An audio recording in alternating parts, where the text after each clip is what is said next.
Hello दोस्तों, आप सभी का आपका अपने YouTube चैनल में एक बार से फिर से स्वागत है। तो चलिए स्टार्ट करते हैं आज की अपनी सेकंड क्लास, जो कि है हमारी ऑर्डर रैंकिंग की। लास्ट हमने क्लास में हमने पीवाई क्वेश्चन डिस्कशन किए थे, जिसमें करीब 15 क्वेश्चन हम डिस्कशन किए थे और उसके साथ में हमने बेसिक चीज़ों को भी पढ़ा था। तो आज की हम क्लास को स्टार्ट करते हैं अपने बेसिक क्वेश्चंस और पीवाई क्वेश्चन जो पूछे गए हैं उनके साथ में। चलिए आज की क्लास को हम स्टार्ट करते हैं। आज का जो पहला क्वेश्चन है, ये क्वेश्चन है आपका स्टेटमेंट वाइज का। जैसे कि एक स्टेटमेंट टाइप का क्वेश्चन आते हैं उस तरीके। तो सबसे पहले आपको दो स्टेटमेंट दिए गए हैं, पर्सन दिया गया है। एक क्वेश्चन है आपका, क्वेश्चन देखिए आपको पर्सन में दिया गया है कि सैनिकों की एक पंक्ति में विलियम और डेविड के बीच कितने सैनिक हैं, ये पूछा गया है। तो अब देखो स्टेटमेंट आपको पहला स्टेटमेंट दिया गया, स्टेटमेंट फर्स्ट में बोला है कि विलियम पंक्ति के अंतिम बाएं छोर से 15वें स्थान पर, ठीक है, यहां से कंसीडर कर सकते हैं। और डेविड पंक्ति के ठीक बीच में है और उसके दाहिनी ओर 10 सैनिक है। तो आप इसको एक तरीके से देखिए, बीच में है और डेविड आपका कहां पे है, विलियम पंक्ति के अंतिम 15वें, विलियम पंक्ति के अंतिम बाएं 15वें स्थान पर है, 15वें स्थान पर है। और डेविड पंक्ति के ठीक बीच में है, ठीक बीच में है और उसके दाहिनी ओर 10 सैनिक है। तो कहीं ना कहीं बीच में और 10 सैनिक इधर है, तो 25 टोटल आप इसको फाइंड कर सकते हैं दोनों स्टेटमेंट से। तो इसलिए ऑप्शन जो आएगा आपका डी ऑप्शन सही होगा, क्योंकि दोनों को आपको इंक्लूड करना पड़ेगा, तभी जाके आपका इसका आंसर बनेगा। ठीक है, इसमें ज्यादा सॉल्यूशन करने की जरूरत नहीं है, बट आपको इसमें बताना था कि कंसीडर दोनों को किया जाएगा, नहीं तो दोनों स्टेटमेंट को ही आपको कंसीडर करना पड़ेगा, तभी जाके आपका आंसर आ पाएगा। ठीक है, तो इसका ऑप्शन जो है आपका क्या होगा, फर्स्ट और सेकंड दोनों एक साथ पर्याप्त हैं। ठीक है, चलिए नेक्स्ट, आपका नेक्स्ट क्वेश्चन है आपका, इसमें बोला है, देखिए इसमें बोला गया है कि आपको एक स्टेटमेंट दिया गया। ठीक है, आपको इसमें एक स्टेटमेंट दिया गया।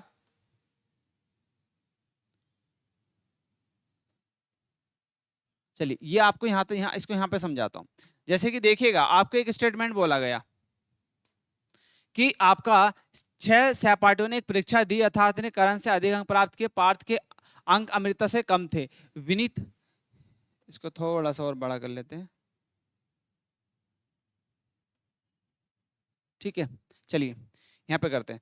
अब देखो यहाँ पे इसको सबसे पहले ये देखिए 6 सहपाठी थे और उसको आप कंसिडर करके दें, 6 सहपाठियों ने एक परीक्षा दी, अर्थात ने करण से अधिक अंक प्राप्त किए, पार्थ के अंक अमृता से कम थे, विनीता ने पार्थ से अधिक अंक प्राप्त किए। तो सबसे पहले हम यहाँ से स्टार्ट करते हैं कि आपका देखिए उसने बोला है यथार्थ ने करण से अधिक अंक प्राप्त किए, पार्थ के अंक अमृता से कम थे। तो सबसे पहले देखो यथार्थ, मैं यहाँ पे आपका लिखता हूँ यथार्थ। भाई यथार्थ जो है, यथार्थ ने किससे अधिक अंक प्राप्त किए, यथार्थ ने करण से, तो करण से अधिक अंक प्राप्त किए, तो मैं लिखता हूँ करण को, यथार्थ को ऊपर। इस तरीके से कर लेते। देन पार्थ के अंक अमृता से कम थे, पार्थ के अंक जो हैं वो अमृता से कम थे। तो पार्थ को चलिए मैं यहाँ पे लिख देता हूँ, पार्थ के अंक जो हैं वो किससे, अमृता से कम थे, अमृता से कम थे, अमृता से लिखा। देन आगे बोलता है विनीता ने पार्थ से अधिक अंक प्राप्त किए, तो यहाँ पे आ जाएगा आपका विनीता, यहाँ पे विनीता, क्योंकि पार्थ से अधिक अंक प्राप्त किए तो इनके बीच में आ गया। पार्थ ने यथार्थ के समान ही अंक प्राप्त किए, पार्थ ने जो है यथार्थ के समान ही अंक प्राप्त किए, तो यथार्थ को हम यहाँ पे लिख देते हैं, यथार्थ के नीचे आ जाएगा आपका करण। ठीक है, देन उसके बाद देखो, उसके बाद यहाँ तक क्लियर हुआ भाई ये चीजें। अंक, विनीत ने अमृता से कम अंक प्राप्त किए, अधिक प्राप्त नहीं किए।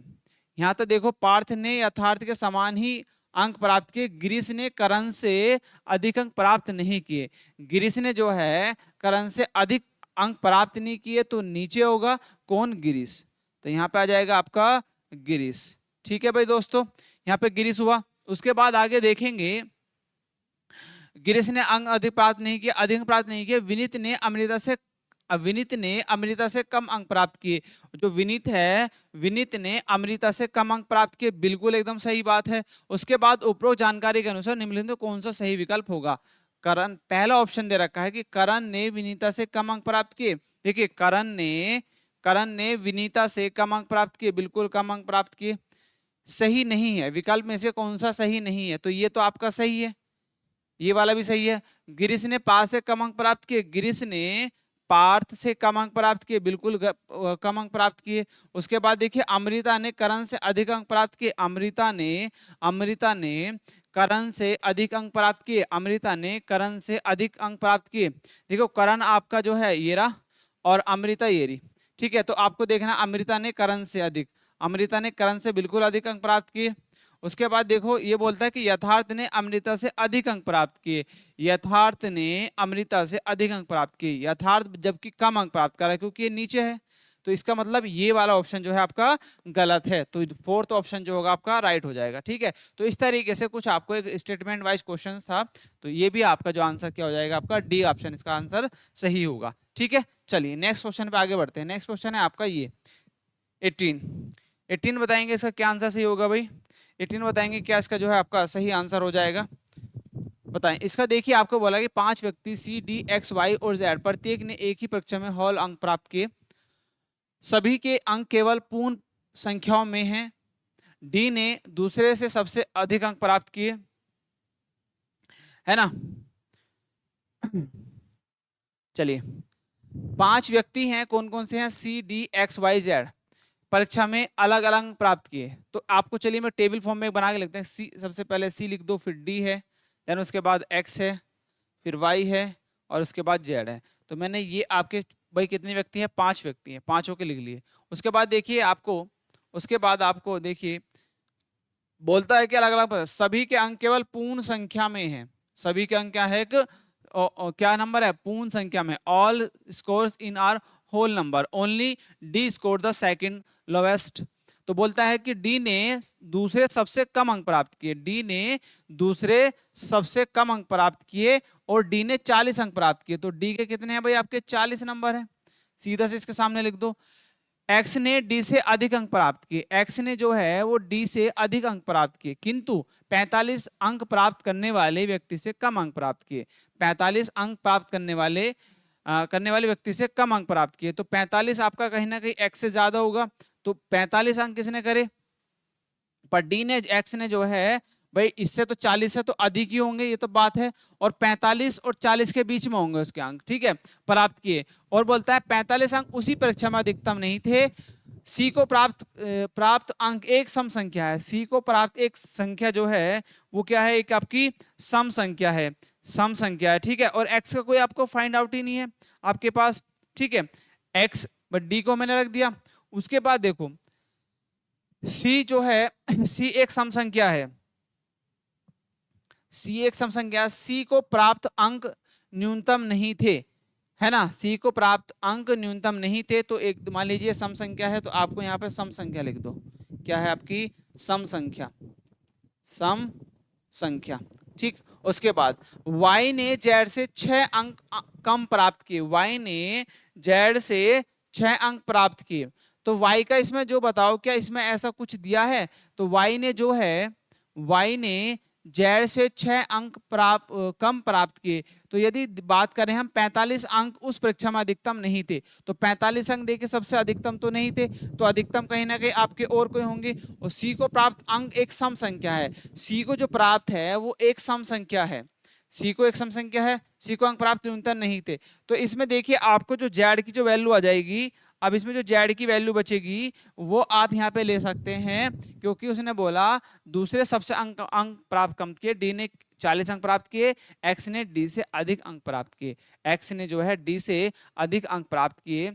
तो यहाँ पे देखो एक्स ने डी से अंक प्राप्त करे, पर ये नहीं पता कितने, तो आपका यहाँ पे आ जाएगा 45, ठीक है, अंक प्राप्त किए, सी को अंक प्राप्त किए, किंतु यहाँ पे बोलते किंतु 45 अंक प्राप्त करने वाले व्यक्ति से कम अंक प्राप्त किए, 45 कम प्राप्त करने वाले उससे कम प्राप्त किए, ठीक है, तो x की वैल्यू कहीं ना कहीं कम होगी।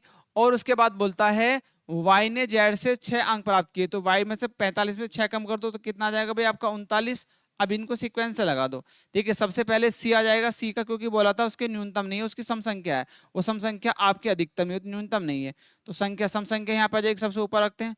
उसके बाद देखो, उसके बाद आपका कौन सा जाएगा आपका, देखिए जेड, क्योंकि उसके बाद आता है आपका जेड, जेड का 45 है, 45, ठीक है। उसके बाद आपका आता है डी, देखिए डी, डी का कितना आपका 40 है। फिर उसके बाद आपका आ जाता है भाई देखिए, और बोलता है कि इसके बीच में है, इसके बीच में है डी से अधिक अंक और डी से अधिक अंक, तो डी की वैल्यू कहाँ पर आ जाएगी, देखिए 39, तो जेड ऊपर आया तो 39 आपका यहाँ पे आ जाएगा आपका भाई वाई, यहाँ पे वाई आ जाएगा, तो एक्स आपका यहाँ पर हो सकता है। और जबकि x की वैल्यू क्या कह रहा था, वो उससे अधिक है, 40 से अधिक, तो यहाँ पे x की वैल्यू यहाँ पर ना आकर यहाँ पर आ जाएगी ऊपर, ठीक है, तो आपकी x की वैल्यू यहाँ पर आ जाएगी और d की वैल्यू यहाँ पर होगी।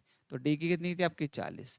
ठीक, ये वैल्यू मिली। अब आपसे पूछा गया था निम्नलिखित संभावित रूप से सी को प्राप्त अंक हो सकते हैं, तो सी को अंक कौन से प्राप्त हो सकते हैं, तो सी को अंक आपके कौन से प्राप्त हो सकते हैं, तो आपका ये आ जाएगा सीक्वेंस आपको मिल गया सही। अब उसके बाद जो नया सीक्वेंस बना उसमें बताना था कि सी को न्यूनतम अंक आपके कौन से प्राप्त हो सकते हैं, तो न्यूनतम अंक प्राप्त कौन से हो सकते हैं, देखो 40, भाई देखो यहाँ पे 45 है, 45 से ऊपर ही है आपके सी से सम संख्या, तो सम संख्या थी, सम संख्या है, तो आपके देखिए 2 से डिवाइड होगी, 2 से तो खैर सभी डिवाइड है, तो यहाँ पे देखो 45 अधिक कौन सा नंबर आ सकता है, देखिए 46 है, तो सी ऑप्शन जो है आपका राइट हो जाएगा, तो सी ऑप्शन आपका बनता है जो कि आपका सही होगा। ठीक है, चलिए नेक्स्ट क्वेश्चन है आपका, एक पंक्ति में दीप्ति और मोहन का स्थान क्रम से बाएं से 14th है और देन राइट से आपका 9th है। यदि वे अपना स्थान आपस में बदल लेते हैं तो मोहन दाएं से 21वें स्थान पर होगा। अब दीप्ति का स्थान दाएं से पंक्ति में व्यक्तियों की कुल संख्या कितनी होगी, तो आपकी कौन सी संख्या होगी ये आपको बताना है। जैसे कि देखिए हम एक रो से करते हैं, ठीक है, देखो वो कहता है कि एक पंक्ति में दीप्ति और मोहन का स्थान क्रम से लेफ्ट से कितना भाई, लेफ्ट से उसका है 14th, ठीक है, देन राइट से कितना है, राइट से उसका है 9, राइट से कितना है 9th है, ठीक है 9th है। यदि वे अपना स्थान आपस में बदल लेते हैं तो मोहन दाएं से, अब देखिए यहाँ पे क्या है आपका, ये थी आपकी दीप्ति, ठीक है, और ये है आपका मोहन, ठीक है, अब उन्होंने अपना स्थान बदला, अब उन्होंने मोहन ने बोला मोहन इधर आ गया और दीप्ति इधर आ गए। अब वो कहते हैं कि राइट से उसका स्थान पोजीशन कितने होता है, तो राइट से मोहन की राइट से इधर से, तो मोहन का राइट इधर से होगा कितना, इधर से आ जाता है वो 21, कितना 21 ही पोजीशन पर आता है राइट से। मोहन किसकी बात है, मोहन, तो मोहन यहाँ पे है, तो मोहन का राइट किधर होगा भाई, मोहन का राइट इधर ही तो होगा, तो राइट से इधर आ जाता है मोहन। ठीक है, तो अब देखो यदि हम बात करते हैं, अब इन्होंने अपना चेंज करा और इधर आपका दीप्ति आ गई, इधर मोहन आ गया, भाई इधर दीप्ति, यहाँ पे दीप्ति हो गई दीप्ति, जबकि मोहन का राइट इधर से होगा तो राइट से आना है उसको। अब यहाँ पे देखो जो पोजीशन बनती है, हम यहाँ पे पोजीशन देखेंगे तो उसने बोला अब दीप्ति का स्थान बाएं से तथा पंक्ति में व्यक्तियों की कुल संख्या ज्ञात कीजिए। सबसे पहले तो आप क्या करेंगे, यहाँ पे देखो यहाँ से ओवरलैप कितना हुआ, इनका डिफरेंस देखो, डिफरेंस कितना हुआ भाई, 21 में से 9 कम कर दो, तो 21 में से 9 कम करेंगे तो कितना बचेगा आपका 12, कितना बचेगा आपका भाई आपका 12, कितना बचेगा 12। अब यदि हम पोजीशन की बात करें तो एक पोजीशन आपकी 12, तो 12 पोजीशन हो गई, तो एक और कम करेंगे तो कितना बचेगा आपका 11। यदि हम इस पंक्ति में एक चीज देखें मोहन की कंडीशन ही निकालें, तो यहाँ पे देखो इनके बीच में, तो यहाँ से देखो यहाँ पे कितनी बचती है भाई आपकी, मोहन की इधर से 9 था और मोहन अब राइट से कितना है आपका 21 है, तो यहाँ से देखो 21 में से सीधा सा 9 कम करो, 21 में से 9 कम करेंगे तो कितना बचेगा आपका भाई 12 बचेगा, और 12 में से एक और कम कर दो क्योंकि पोजीशन ओवरलैप होगी, दोनों की बात मोहन की बात चल रही है, मोहन इधर से भी मोहन ही है और इधर से मोहन है, तो दो पोजीशन काउंट होगी, एक ही पोजीशन लेनी है तो -1 कर देंगे, तो टोटल अब कितना बचा 11, मोहन का बच गया 11, मोहन का 11 मिला। अब दीप्ति का निकालो, अब दीप्ति का निकालने के लिए क्या करेंगे, 11 इधर से होगा ना, 11 इधर से होगा, दीप्ति का 14 है और इधर से 11, तो 11 और आपका 14 को 11 और 14 को जब आप ऐड करेंगे तो 11 और 14 को आप ऐड कर दो, 11 और 14 को ऐड करेंगे तो कितना हो जाएगा भाई आपका, सीधा सा यहाँ पे ऐड कर दो, तो यहाँ पे आप क्या करेंगे देखिए 14 और प्लस आप क्या करें 11, दोनों को ऐड कर दो, कितना आ जाएगा भाई आपका, यहाँ पे आ जाएगा आपका 25। अब यदि हमें दीप्ति का निकालना है, यदि एक ही पर्सन का निकालना है तो एक ही पर्सन का क्या करते हैं, ये अलग अलग पर्सन है, तो एक पर्सन में पोजीशन दोनों की 2 काउंट होती थी, तो एक और ऐड करना पड़ेगा, तो +1 और करना पड़ेगा, तो टोटल कितना आ जाएगा आपका 26, कितना जाएगा 26 आ जाएगा। अब देखो इसमें 26 आपको 2 जगह दे रखा है, एक तो ये दे रखा है और एक ये दे रखा है, जबकि बाद में जो पूछा था अब दीप्ति का स्थान बाएं से, तो अब दीप्ति का स्थान कितना बाएं से हो जाएगा, और पंक्ति में व्यक्तियों की कुल संख्या कितनी होगी, पंक्ति में व्यक्तियों की कुल संख्या कितनी होगी, देखिए दीप्ति का बाएं से स्थान तो 26वां आ गया, अब कितना आ गया 26वां, क्योंकि एक पर्सन का इसका 26 आया। उसके बाद यदि हम इसमें व्यक्तियों की संख्या निकालें, तो अब क्या करेंगे, दीप्ति का इधर से स्थान आपके ये आ गया, इधर से अब इसका 26वां आ गया, ये कितना 26वां, ये 26वां आ गया। अब उधर से क्या करो, अब 26 और प्लस 9 और ऐड कर दो, 26 और प्लस 9 आप 9 सॉरी कितना 29 आपका 26 देन और प्लस के आपका 9, तो जब ऐड करेंगे तो कितना आ जाएगा भाई आपका, ये आ जाएगा आपका 35 और ये कम कर देंगे तो 34, तो कितना आपका देखिए 26 और 34, तो ऑप्शन ए आपका जो है राइट हो जाएगा। टोटल क्योंकि यहाँ पे जब ऐड करोगे तो आपका आ जाएगा भाई आपका 35 और 35 में से -1 और कर देना तो 34 आ जाएगा। ठीक है, क्योंकि एक फॉर्मूला आपका होता है उस फॉर्मूले के आधार से। ठीक है, चलिए नेक्स्ट आगे बढ़ते हैं। नेक्स्ट क्वेश्चन है आपका,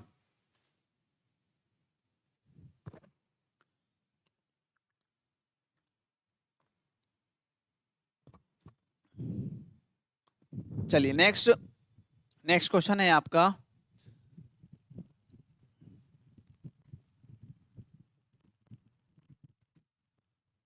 चलिए इसको क्वेश्चन को थोड़ा सा साइड में कर लेते हैं। आप बताओ इसका आंसर क्या, इसका जो आंसर सही होगा बताओ। कॉलेज के दो मित्र ए और बी जो कुछ वर्षों के बाद मिले थे, उनके सामान्य मित्र सी के जन्मदिन के बारे में संदेह था। ए के अनुसार सी का जन्मदिन 12 मार्च के बाद लेकिन 15 मार्च से पहले था। चलिए वो कहता है कि ए के अनुसार सी का जो बर्थडे था, सी का जन्मदिन, ए के अनुसार सी का जन्मदिन कब था, 12 से तो 12 मार्च के बाद और 15 मार्च से पहले ये था।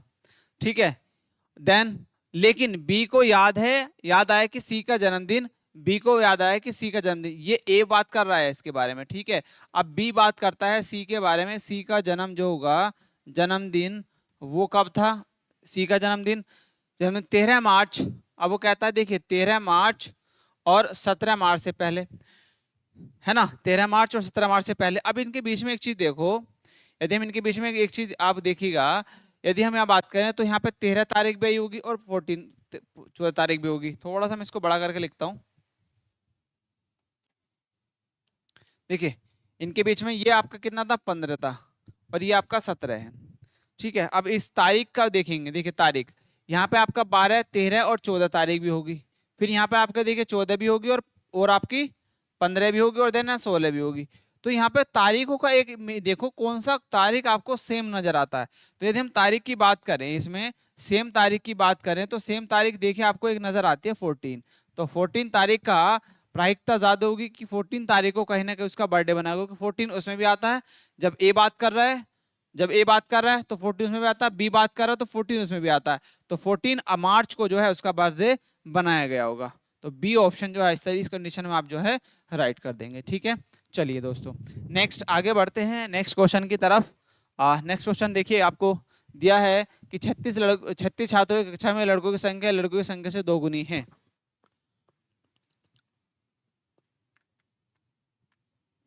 कक्षा में रीना से पहले 13 लड़के हैं जिनका कक्षा में 19वां स्थान है। ठीक है, तो आपको इसका आंसर बताना। 36 छात्रों की कक्षा में लड़कों की संख्या लड़कों की संख्या लड़कियों की संख्या से 2 गुनी, ये बात बोली गई है। कक्षा में रीना से पहले 13 लड़के हैं जिनका कक्षा में 19वां स्थान है, जिनका कक्षा में क्या है 19वां स्थान है। और एक चीज बोलिए कि लड़कों की संख्या लड़कियों की संख्या से दुगनी है। ठीक है, और रीना जो है वो 19वीं रैंक पे है। बट टोटल जो बच्चे हैं छात्र हैं वो मान लीजिए टोटल स्टूडेंट कितने हैं, वो टोटल स्टूडेंट है आपके यहाँ से यहाँ तक मान लीजिए ये 36 है। कितने हैं 36। अब कक्षा में लड़कों की संख्या ये भी आपको कंसीडर करके लड़कों की संख्या लड़कियों की संख्या से कितनी है 2 गुनी है। कक्षा में रीना से पहले 13 लड़के हैं जिनका कक्षा में 19वां स्थान है, जिनका कक्षा में कितना है 19वां स्थान है। देखिए यहाँ पे देखेंगे कक्षा में रीना से पहले, तो मान लीजिए रीना से पहले 13 लड़के जिनका कक्षा में 19वां स्थान है। तो रीना जो है भाई रीना को मान लीजिए मैं यहाँ पे लेता हूँ, ये रीना है और इसका जो स्थान है वो 19वां है और इससे पहले कितने लड़के हैं 13। तो 13 जब लड़के हैं भाई 13 आपके लड़के हैं तो 5 इसमें इससे पहले लड़कियां भी होंगी, 5 लड़कियां होंगी। इसको दोबारा मैं लिखता हूँ अलग पेन से, आपको अच्छे से क्लियर हो जाएगा। देखिए भाई यहाँ से इससे पहले अगर बात करें तो भाई 13 लड़के हैं, इसमें बोला है कि 13 तो लड़के हैं, तो 5 इसमें जो है लड़कियां होंगी, क्योंकि 19वां स्थान उसका है। 5 लड़कियां होंगी भाई, 18 होंगी क्योंकि 13 5 18, और 19वीं रैंक इसकी खुद की है। तो यहां से आपको समझता है कि 5 इसमें जब 13 लड़के तो आप 5 लड़कियां होंगी, ये जाहिर सी बात है। और रीना की 19वीं रैंक है। उसके बाद रीना के बाद कक्षा में कितनी लड़कियां हैं, रीना के बाद टोटल कितने, 18 19 तो यहाँ से हो गए। इसके बाद कितने बचे, 36 में से 19 कम कर दो भाई। 36 में से जो है 19 कम करेंगे तो कितने बचेगा भाई आपका, 36 में से 19 कम कर दो तो आपका कितना बचा भाई आपका 17। तो 17 में जो है आपकी, और बोलता है कि जो है आपकी 13 लड़के हैं, और लड़कियों की संख्या कितनी है, लड़कियों की संख्या 2 गुनी है। लड़कों की संख्या से लड़कियों की संख्या कितनी है, 2 गुनी है। तो लड़कों की संख्या 2 गुनी है, तो 5 यदि लड़के हैं तो आपको अभी बैलेंस करना है यहाँ पे।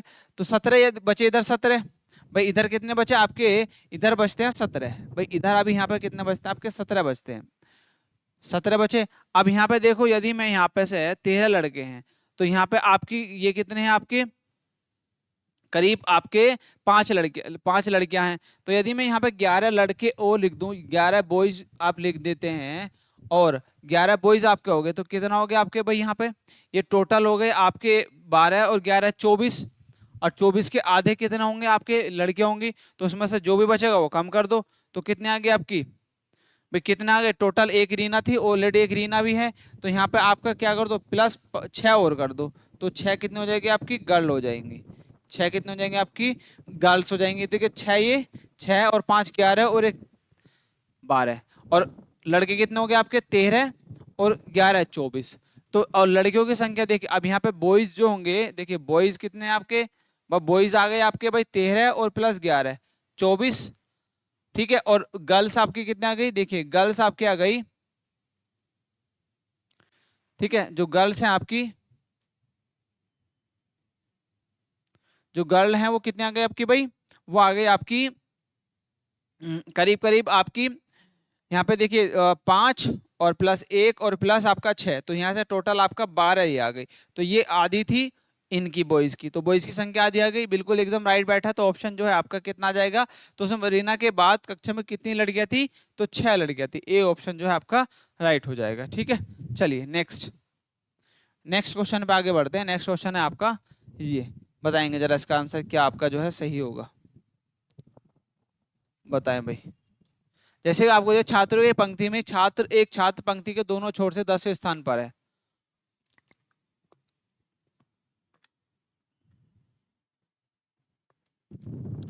छात्रों की पंक्ति में एक छात्र पंक्ति के दोनों छोर से 10वें स्थान पर है। छात्रों की एक पंक्ति में एक छात्र दोनों छोर से 10वें स्थान पर है, एक इधर से भी 10 है और भाई इधर से भी वो 10वीं पोजीशन पर है। पंक्ति में कितने छात्र हैं, छात्र पंक्ति में एक छात्र, तो एक ही छात्र है, तो 10 प्लस 20, तो टोटल 10 और प्लस 10 और -1 कर दो, तो टोटल कितना हो जाएगा 19। कितना आ जाएगा भाई आपका 19। सी ऑप्शन जो है आपका राइट हो जाएगा, क्योंकि हमारा फॉर्मूला होता है total is equal to left plus right और -1। तो ये इस फॉर्मूले के आधार से आप इसका आंसर निकाल देंगे, ठीक है। चलिए इजी था क्वेश्चन, ये तो आंसर आप निकाल ही सकते थे। नेक्स्ट इसका बताओ जरा आंसर क्या सही होगा। इसका आंसर बताएंगे आपका जो है क्या सही आंसर आ जाएगा। राम श्याम से बड़ा और श्याम अभिजीत से छोटा। तो सबसे पहले देखिए, आपसे बोलता है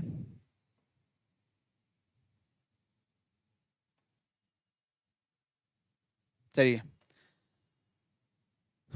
निकालिए, ये बोलता है कि राम जो है श्याम से बड़ा, तो राम जो है भाई, राम श्याम से बड़ा है, ठीक है।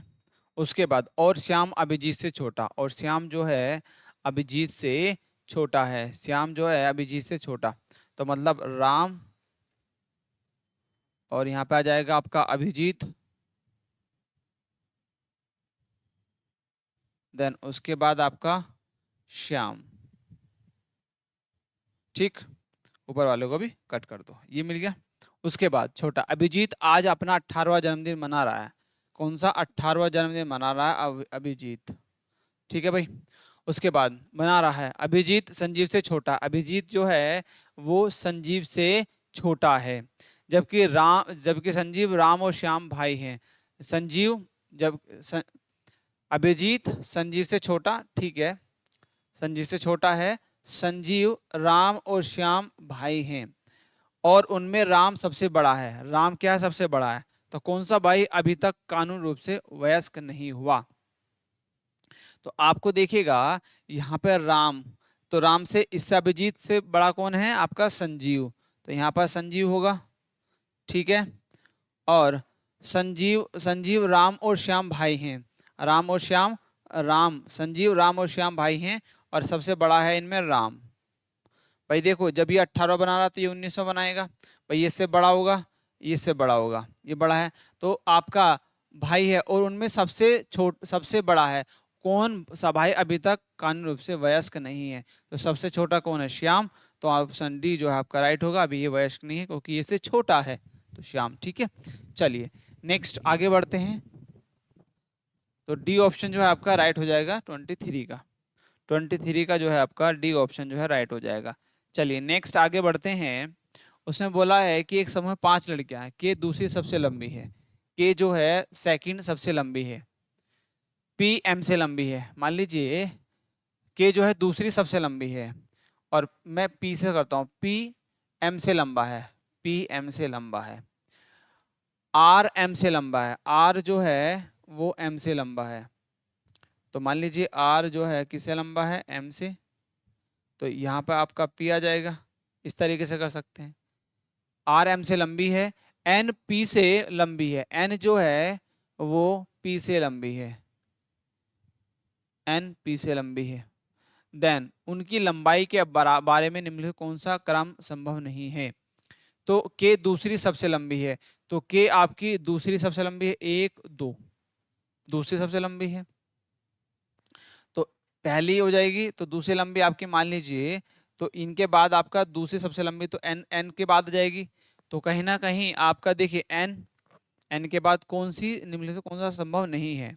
देखिए एन, के, पी, आर, एम, ये भी एकदम सही है। उसके बाद देखिए आर, आर आपका जबकि सबसे छोटा है, नहीं हो सकता। भाई आर आपका बड़ा कैसे हो सकता है? आर तो इसमें छोटा ही है। उनकी ऊंचाई के बारे में निम्नलिखित कौन सा क्रम संभव नहीं है? ठीक है, तो आपका कौन सा क्रम संभव नहीं है? ये वाला क्रम तो संभव है बिल्कुल, ठीक है। उसके बाद देखिए आपका एन, एन की यदि हम बात करते हो एन का भी संभव हो जाएगा, बट आर वाला जो है आपका संभव नहीं होगा। आर वाला देखिए, यदि मैं इसकी आर की बात करता हूं तो आर का यदि देखें तो एम आपका देखिए सबसे छोटा, आर, आर के बाद के, ठीक है, के बाद एन, एन के बाद पी, पी के बाद एम। तो इसमें जो है हम आर, ये वाली कंडीशन हम बिल्कुल नहीं रख सकते, ये वाली आर के, तो ये आपका गलत है। इसलिए आपका ऑप्शन जो है यही आपका राइट होगा, यही आपका जो है राइट होगा। ना ये भी आपका सही है, ठीक है। एन की, एन को आप बड़ा ले सकते हैं। अब आर और एन को आप चेंज कर सकते हैं, आर और एन को आप चेंज कर सकते हैं, ठीक है। के तो अपनी सेकंड पोजीशन में बिल्कुल सही बैठा है ना, के तो अपने सही पोजीशन में बैठा, तो ये भी आपकी कंडीशन बन सकती है, बट डी वाली आपकी कंडीशन नहीं बन सकती, ठीक है। चलिए नेक्स्ट आगे बढ़ते हैं। नेक्स्ट है 5 दोस्त राम, शिव, सुनील, एक रोहन एक ट्यूशन बैच में है। राम मोहन से बड़ा है। राम जो है क्या है भाई आपका? मोहन से बड़ा है। चलो करते हैं इसको भी। राम मोहन से बड़ा है, मैं लिख देता हूँ, बल्कि लिखिए राम जो है, राम मोहन से बड़ा है। सीधा सा इस तरह क्वेश्चन कैसे करना है? राम मोहन से बड़ा है, रवि और शिव सुनील से बड़ा है, जिनकी आयु राम और रवि के बीच में है।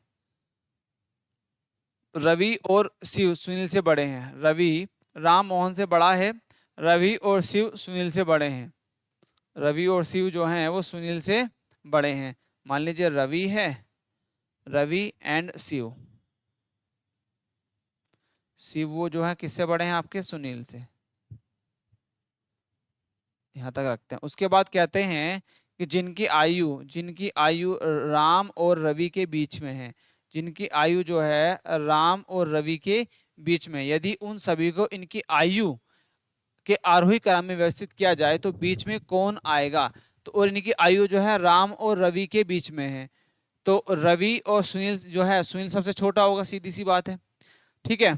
और इनसे बड़े कौन होंगे आपके? 2 और हो जाएंगे। तो इसकी पोजीशन में एक चीज आपको देखने को मिलेगी कि शिव और रवि है ना, और इनकी जो आयु है वो जिनकी आयु राम और रवि के बीच में है, राम और रवि के बीच में कौन है आपके, शिव और सुनील, है ना। शिव और सुनील जो हैं आपके, तो इनके बीच में है। तो रोहन आपका देखो इसमें, अच्छा मोहन मैंने लिखा, सॉरी। तो आप इस तरीके से लिख सकते हैं, देखिएगा इसमें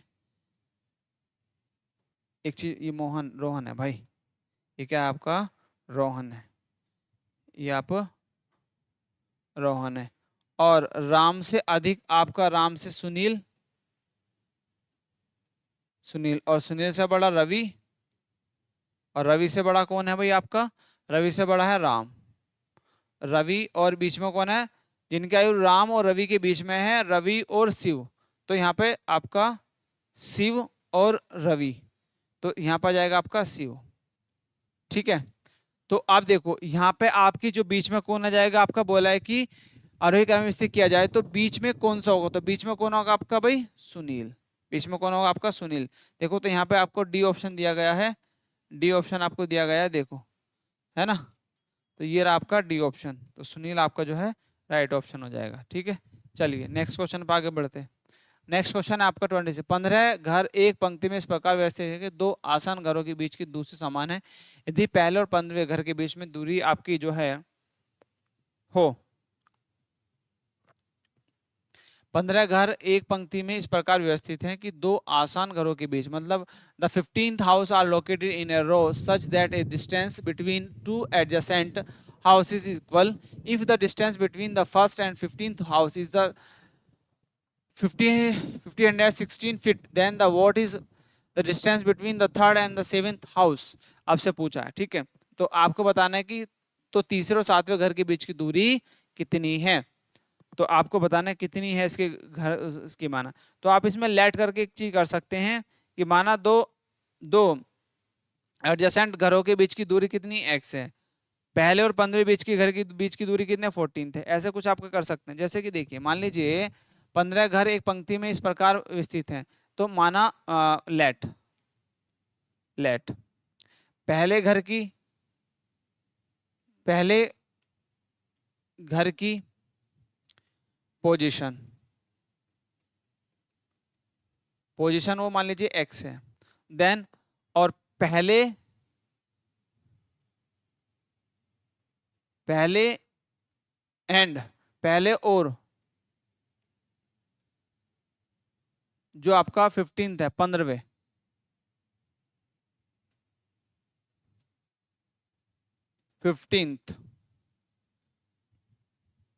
घर की जो पोजीशन होगी वो कितने होगी आपकी, 14x हो जाएगी, ठीक है, 14x हो जाएगी। तो और 15 घर के बीच की दूरी कितनी है, 560 फीट है, कितनी है आपके बीच की दूरी, कितनी है आपकी 560 है। तो आपका देन जो आपका हो जाएगा, इसके बाद आपका कौन सा होगा, ये हो जाएगा आपका 14x। तो 14x इजकल टू आप लिख दो, 14x इजकल टू हो जाएगा आपका, ये हो जाएगा आपका 560। अब यहाँ से 14 चौका 56, तो x की वैल्यू आप यहाँ से निकालो, कितना 40 आ गई, कितने आ गए आपके 40। तो पहले घर की जो डिस्टेंस होगी, पहला घर पोजीशन कितनी होगी आपकी 40, और 40 निकल के क्या आती है, ये फिट आती है, क्योंकि आपकी फिट की वैल्यू दे रखी थी। तो ये आपका भाई क्या आता है, आपका ये फिट में निकल के आता है, फिट, ठीक है। उसके बाद आपको आपको बताना है कि आपको जो है क्योंकि तीसरे और सातवें घर के बीच की दूरी कितनी थी, तीसरे और सातवें घर के बीच की दूरी कितनी है, तो तीसरे और सातवें घर के बीच की दूरी, तो आप इसको निकालेंगे, तीसरे और सातवें घर के बीच की दूरी जब निकालेंगे तो यहां से आप क्या करेंगे,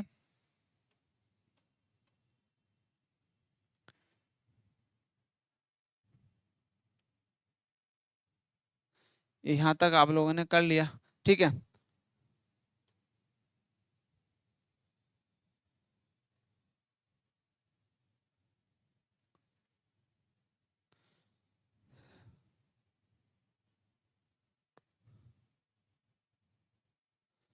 चलो यहां तक तो आपने कर ही चुके हैं, एक मिनट रुक जाओ भाई। देखिए उसके बाद आपको यहां से निकालना है आपका जो तीसरे और सातवें घर के बीच की दूरी कितनी है, तो तीसरे और सातवें घर के बीच में, भाई थर्ड और आपके सेवंथ के बीच में जो आपका रेशो आएगा फोर्थ ले लो। तो फोर्थ एक्स को मान के चले, क्योंकि आपका जो है यहाँ पे हम डिफरेंस लेके चलते हैं, क्योंकि इनका डिफरेंस कितना है भाई, 7 और 4 का डिफरेंस आता है आपका 4, तो 4x ले लो। 4x इजकल टू कितना रखो भाई आपका, 4x इजकल टू आप रख दो अपना x की वैल्यू, देखो 4x आता है तो x की वैल्यू इसमें कर दो 40 से मल्टीप्लाई कर दो, क्योंकि x की वैल्यू हमारे पास कितनी है, तो 4 इंटू आपका 40 से मल्टीप्लाई कर दो, कितना आएगा 4 चौक 16, तो 160 फीट हो जाएगी। कितना 160 फीट, कितना हो जाएगा 160 फीट होगी। तो आप इनका डिफरेंस निकालो 3 और 7 के बीच में 4, ठीक है। चलिए नेक्स्ट आगे बात करते हैं। नेक्स्ट क्वेश्चन है आपका, 6 छात्र ABCD और F की कक्षा में शामिल हुए।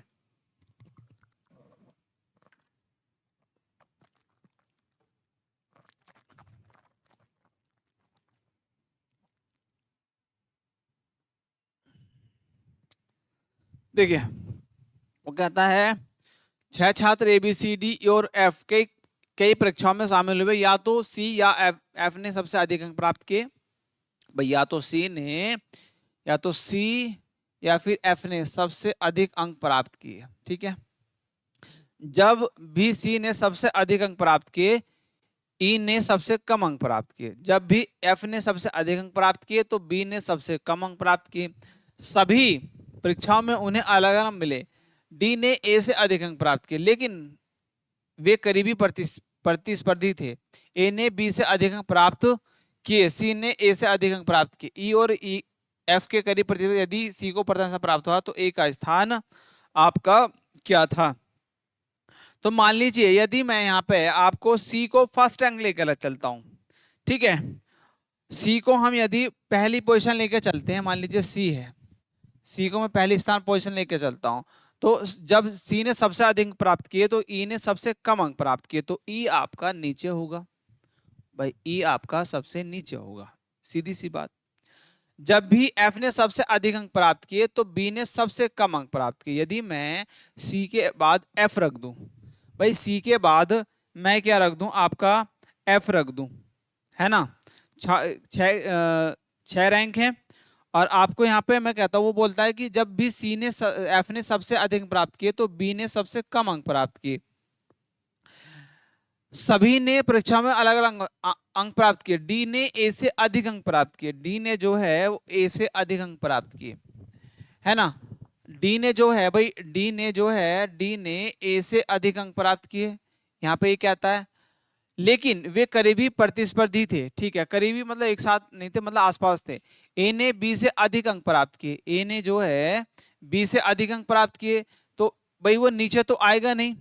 तो आपका मान लीजिए मैं यदि मैं यहाँ पे डी को रख दूं तो यहाँ पे ए आ जाएगा, और ए ने बी से अधिक प्राप्त कर दिए, ए ने बी से अधिक अंक प्राप्त किए, तो बी आपका यहाँ पर आ जाएगा।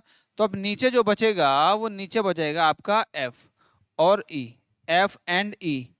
अब आपको पूछा है तो ए का स्थान क्या था, सी ने ए से अधिक अंक प्राप्त किए, तो सी ने ए से अधिक अंक प्राप्त किए।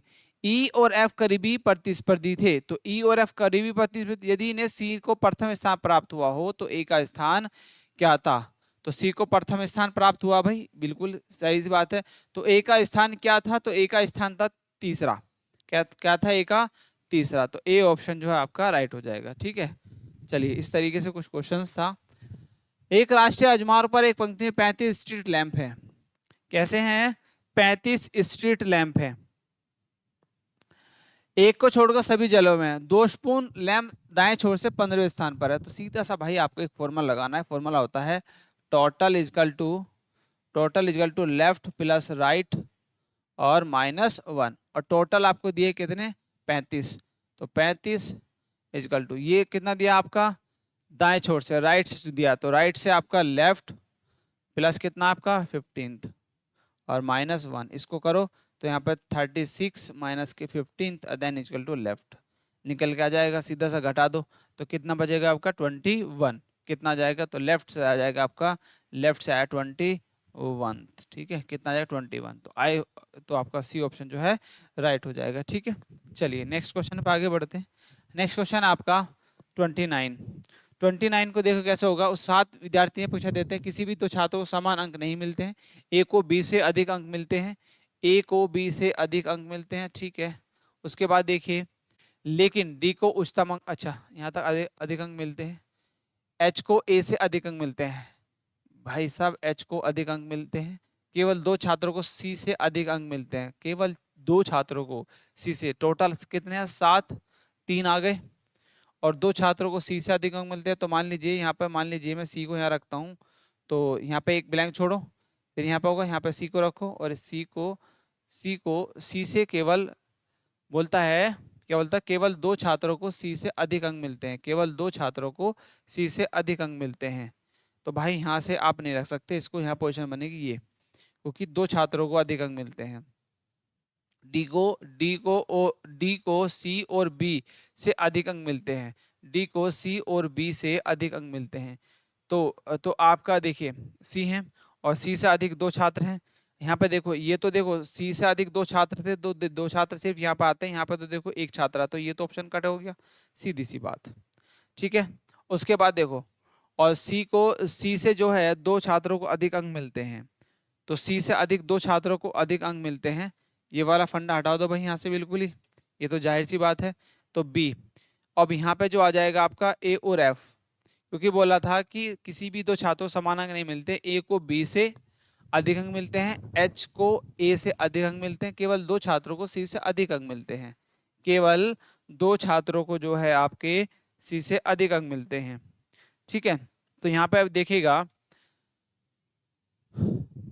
और डी को सी से और बी से अधिक अंक मिलते हैं, डी को सी और बी से अधिक अंक मिलते हैं, तो जाहिर सी बात है यदि मैं यहाँ पर सी रख दूं तो सी से अधिक एक डी होगा और बी आ गया, ठीक है, और एक और आ जाएगा। उसके बाद देखो अधिक मिलते हैं, लेकिन डी को उच्चतम अंक नहीं मिलते, लेकिन डी को उच्चतम अंक नहीं मिलते, तो उच्चतम अंक नहीं मिलते तो एक और होगा, जाहिर सी बात है। यदि बी को सबसे कम अंक मिलते हैं, अंक नहीं मिलते हैं, तो उनके अंकों का निम्नलिखित कौन सा क्रम संभव होगा? तो देखो एक चीज देखो, एच और एफ आपका आने वाला है, तो ए आप तो ऑलरेडी यहाँ पे है, तो या तो यहाँ पे एच होगा और एफ होगा। इसके बाद देखो एच और एफ, देखो एच यहाँ पे है, यहाँ पे ए है, तो ये तो गलत। इसके बाद यहाँ पे एफ है, यहाँ पे ए है, ये भी गलत। यहाँ पे देखो एफ है और एच है, यहाँ पे ई है, तो कट गया, तो ये वाला ही ऑप्शन आपका सही होगा। तो यहाँ पे आ जाएगा एच और यहाँ पे आ जाएगा आपका एफ, तो यही क्रम आपका एकदम सटीक आता है, और ऑप्शन आता ही नहीं है, तो इसलिए एच ये वाला एकदम क्रम बीच वाला बिल्कुल एकदम सटीक बनता, और आपका नहीं बनता। तो ऑप्शन जो है आपका कौन सा जाएगा भाई? आपका सी ऑप्शन जो है राइट होगा। चलिए नेक्स्ट क्वेश्चन है आपका। एक लड़के ने अपनी बहन से कहा, मेरे भाइयों से दोगुनी बहनें हैं। बहन ने टिप्पणी की, मेरे भाई बहनों की संख्या समान है, परिवार में लड़कियों की संख्या कितनी है? परिवार में लड़कियों की संख्या कितनी है? भाई वो बोलता है, लड़के ने अपनी बहन से कहा, मेरी भाइयों से दुगनी बहनें हैं, ठीक है, दोगुनी बहनें हैं। भाई और बहन के बीच का अनुपात आप निकाल सकते हो। मान लीजिए भाई आपका भाई और बहन, यदि मैं इनका अनुपात लूं, वो बोलता है, एक लड़के ने अपनी बहन से कहा, मेरे भाई से दोगुनी बहनें हैं। मान लीजिए भाई एक्स है, तो बहन कौन है आपकी? दोगुनी है, ठीक है, इनका रेशो मान लीजिए ये है। बहन ने टिप्पणी की, मेरे भाई बहनों की संख्या समान है, मेरे भाई और बहनों की संख्या समान है, उसने टिप्पणी की।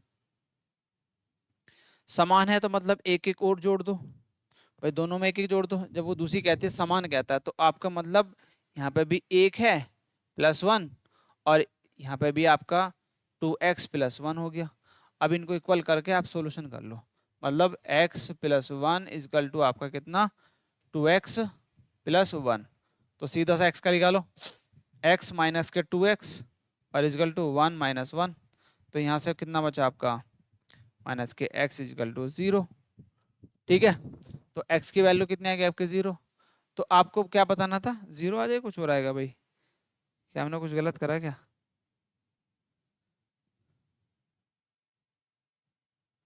अच्छा, मेरे पास बहनों की समान संख्या है, तो समान संख्या तो एक घटानी पड़ेगी, एक जोड़ना पड़ेगा समान बनाने के लिए। सॉरी यार, ये गलत कर दिया भाई। ये देखो, क्योंकि समान बनाने के लिए आपको क्या करना पड़ेगा भाई, इसकी यहाँ पे x है, तो यहाँ पर 1 है तो इसमें 1 जोड़ दो और इसको कम करने के लिए -1 कर दो, ये होगा। क्योंकि इनकी उसने बोला दूसरे ने क्योंकि वे इक्वल हैं, तो इक्वल इसमें एक बढ़ा दो और इसमें एक घटा दो, तो ये तो होगा। अब इनको x की वैल्यू को एक समान रख दो, तो x + 1 इक्वल टू कितना हो जाएगा आपका 2x - 1। तो जब यहाँ पे लेके आएंगे तो यहाँ पे बचेगा आपका कितना, x इक्वल टू कितना हो जाएगा 2 मिल जाएगा आपको। और x की वैल्यू कितनी, भाई की संख्या 2 आ जाएगी और बहन की कितनी हो जाएगी आपकी 4। ठीक है, तो आपकी देखो कितनी आ जाएगी।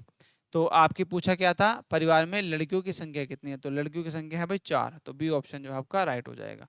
ठीक है, क्योंकि उसने यहाँ पे तो माइनस इसलिए हो रहा है भाई इसको इक्वल करने के लिए, क्योंकि यहाँ पे 1 है तो यहाँ पे प्लस कर दो, इक्वल हो जाएगा 2, और यहाँ पे 1 घटा दो तो आपका इक्वल हो जाएगा, तो इक्वल बैलेंस करना था। ठीक है, चलिए नेक्स्ट, निम्नलिखित में कौन सा विकल्प अंग्रेजी वर्णमाला में बाएं से 17वें गुणनखंड के दाएं से छठा है, बताओ भाई क्या क्या लॉजिक आप लगा सकते हैं।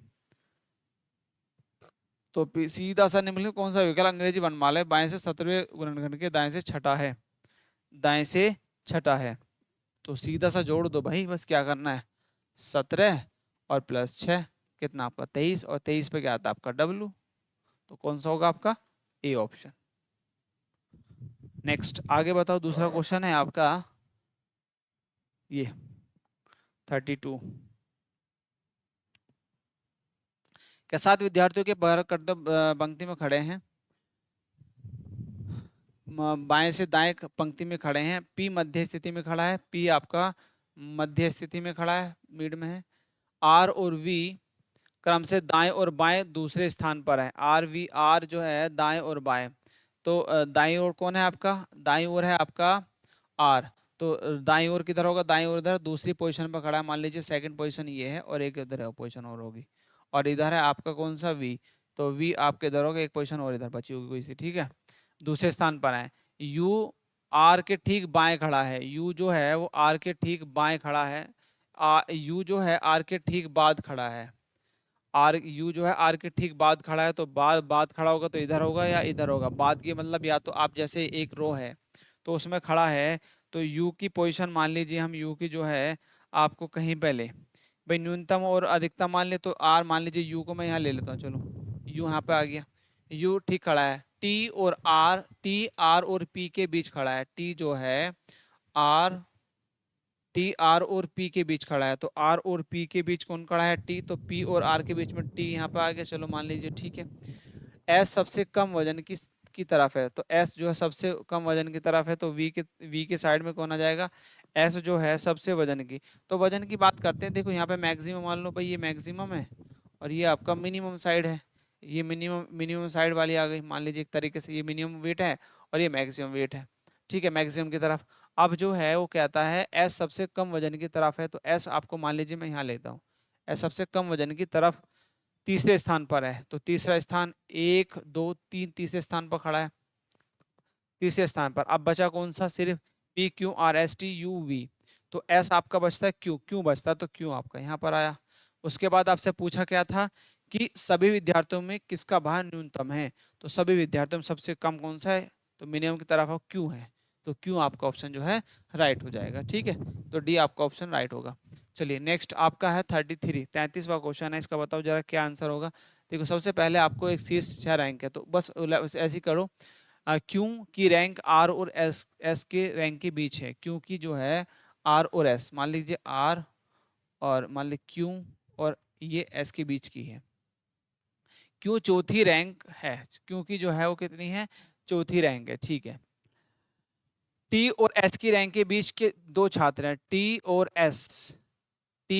एस की रैंक के बीच दो छात्र हैं, 6 छात्र हैं, 6 में से 3 आपके, और वो जो उसकी बात है क्योंकि, तो क्यों जो है वो 4th रैंक पे है, कौन सा है, क्यों आपकी 4th रैंक पे है, और टी और एस के बीच केवल 2 छात्र हैं, बीच के 2 छात्र हैं, टी और एस की रैंक के बीच कितने छात्र हैं आपके, 2 छात्र हैं, 2 छात्र हैं। तो अब यहाँ पे देखो, तो क्यों और टी के बीच में, क्यों और एस के बीच में है ना, तो क्यों और एस, तो एस आपको देखो जरूरी थोड़ी ना कि एस, क्योंकि बोला था क्यों और आर, क्यों की रैंक आर और एस की रैंक के बीच है, क्यों की रैंक जो है आर और एस के रैंक की बीच है। तो आप इस तरीके से रख सकते हैं।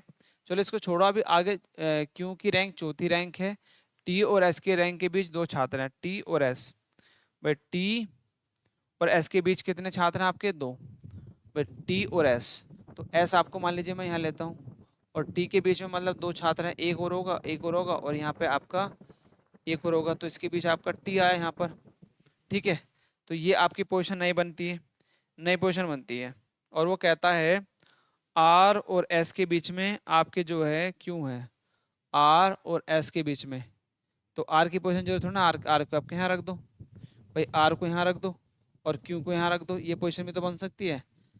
और ठीक है, आगे उसके बाद देखो, उसके बाद बोलता है पी की क्यू यू की रैंक पी की रैंक से ठीक ऊपर है। भाई यू की जो रैंक है, यू की रैंक पी की रैंक से ठीक ऊपर है, पांचवें स्थान पर। तो आपका यू की रैंक पी की रैंक से ठीक ऊपर है। और क्यू जो है चौथी रैंक पर है, तो ये फोर्थ रैंक पर है, ये फिफ्थ सिक्स, तो यहाँ पे तो सही है, तो इससे पहले ही आपको बढ़ना पड़ेगा। तो यू की रैंक पी की रैंक से ठीक ऊपर है, तो यहाँ पे पी ले लो और यहाँ पे यू आ जाएगा। तो सीधा सा आपका एक लॉजिक बन गया, सीधा फंडा, है ना, क्योंकि फोर्थ रैंक पे दे रखा था, तो आपका ये सीक्वेंस बनता है। उसके बाद बोलता है कि पांचवें स्थान पर कौन है, तो फिफ्थ रैंक पर कौन सा होगा? आर। कौन सा होगा? आर। तो डी ऑप्शन जो है आपका राइट हो जाएगा। ठीक है, तो ये क्वेश्चन आपके थे 33। ठीक है भाई, चलो ये क्वेश्चंस हैं आपका। देखिए एक होमवर्क के लिए क्वेश्चन दे रहा हूँ मैं, ये वाला, ये आपके लिए होमवर्क क्वेश्चन है, इसको आप होमवर्क में बताएंगे क्या इसका आंसर होगा, ये आप होमवर्क में इसका आंसर निकालेंगे। ठीक है, ये होमवर्क में आप इसका आंसर बताएंगे। और एक क्वेश्चन हो रहा है आपका 35, ये भी आपका होमवर्क क्वेश्चन है, होमवर्क में इसका भी आप आंसर जो है निकालेंगे, क्या इसका आंसर होगा सही। ठीक है डियर्स, चलिए यहाँ तक अभी इस क्लास को यहीं पे कंटिन्यू करते हैं, फिर मिलते हैं नेक्स्ट क्लास में इसी टॉपिक के साथ में। तो अभी इस क्लास को यहीं पे एंड करते हैं, मिलते हैं आपसे नेक्स्ट क्लास में, तब तक के लिए बाय बाय, जय हिंद, जय भारत दोस्तों।